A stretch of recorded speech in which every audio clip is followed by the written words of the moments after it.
تو ایک روز قارون بڑی آرائش اور ٹھاٹ سے اپنی قوم کے سامنے نکلا۔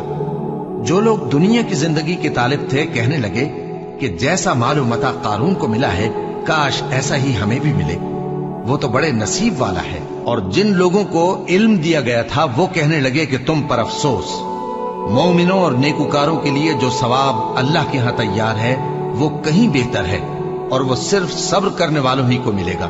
پس ہم نے قارون کو اور اس کی حویلی کو زمین میں دھسا دیا، تو اللہ کے سوا کوئی جماعت اس کی مددگار نہ ہو سکی اور نہ وہ بدلہ لے سکا۔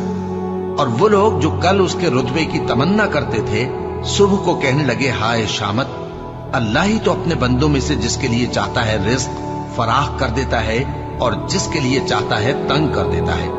اگر اللہ ہم پر احسان نہ کرتا تو ہمیں بھی دھسا دیتا۔ ہائے خرابی، کافر کامیاب نہیں ہوتا۔